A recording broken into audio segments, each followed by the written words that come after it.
How much money do you need to live off dividends?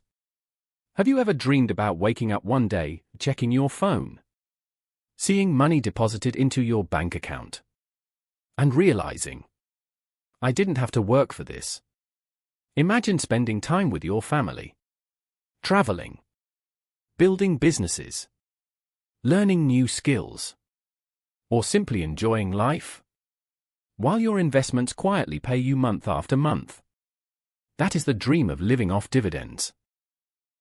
But here's the problem. Social media makes it sound incredibly easy.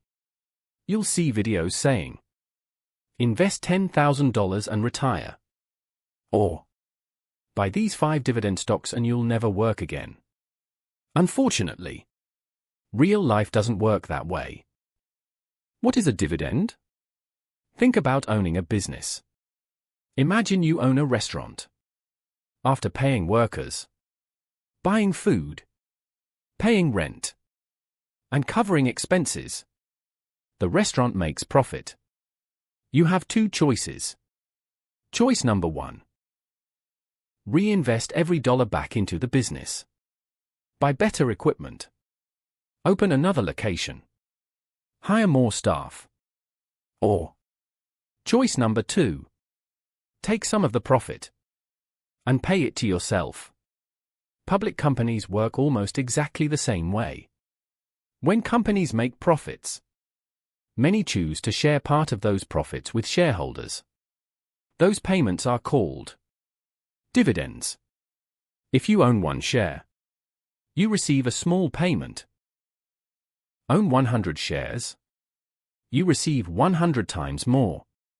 Own 1,000 shares, you receive even more. It is one of the simplest forms of passive income.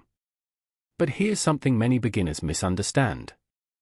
Dividends are not free money. Let's imagine 2 companies.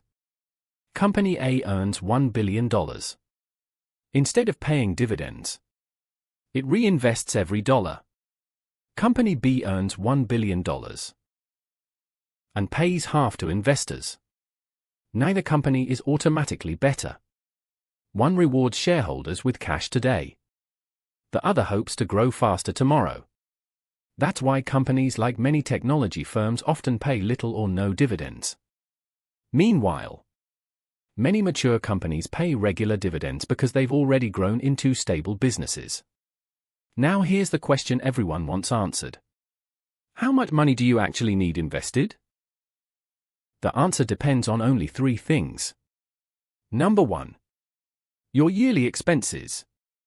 Number 2. The dividend yield. Number 3. Taxes and inflation. Let's simplify everything. Imagine your yearly expenses are $20000.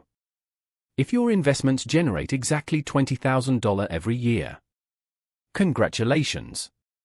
Technically, your dividends could cover your lifestyle. Simple enough.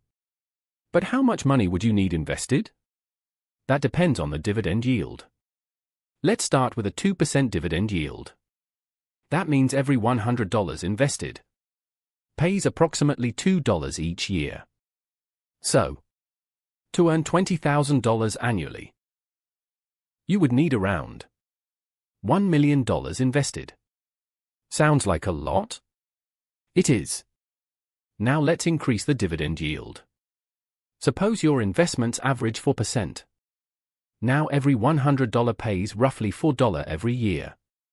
To generate $20,000 annually, you would need about $500,000 invested. Half as much. Interesting, right? Now imagine a 5% yield. You'd need approximately $400,000. Notice what's happening? Higher dividend yields require less money invested. But there's a catch.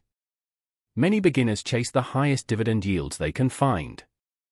They see stocks paying 8%, 10%, 12%, even 20%. It sounds amazing. But ask yourself this. If earning 20% every year was easy, would anyone still be working? Probably not.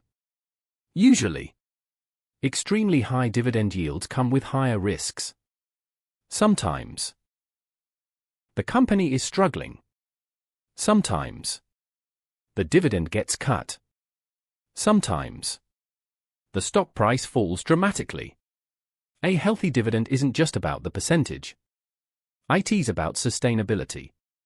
Can the company keep paying year after year? That's the real question. Let's use a realistic example. Imagine Sarah. She wants to retire. She spends about $40000 every year. Her portfolio averages a 4% dividend yield. How much does she need invested? Simple math. 40,000 divided by 0.04 equals $1 million. That $1 million portfolio generates roughly $40,000 annually.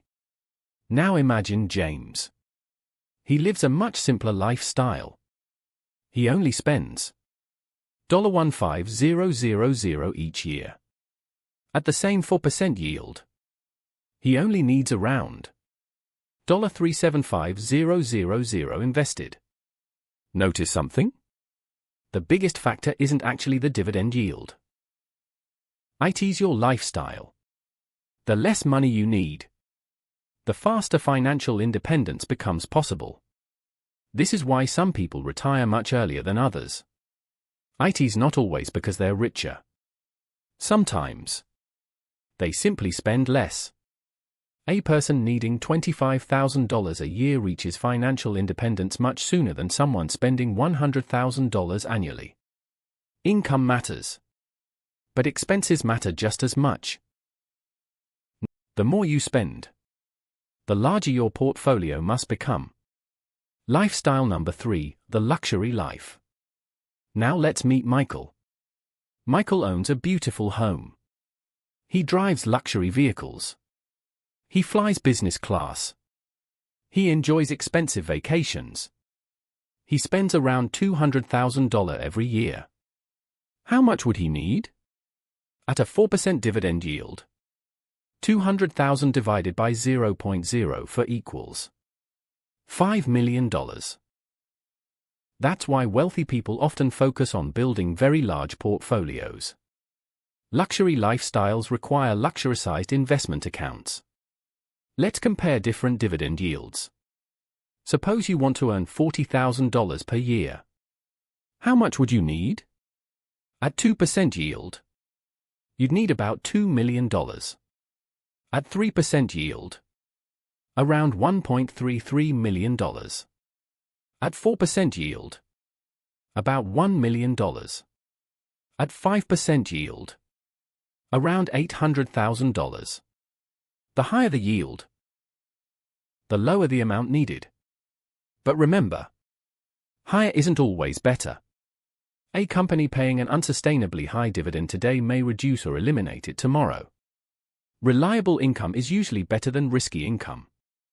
The danger of chasing high yields. Imagine two investors. Investor A buys stable, profitable companies paying around 3.5% to 4%. Investor B buys companies paying 12%. At first, Investor B earns much more income. Everything seems perfect. Then, one company cuts its dividend. Another goes bankrupt. A third loses half its stock price.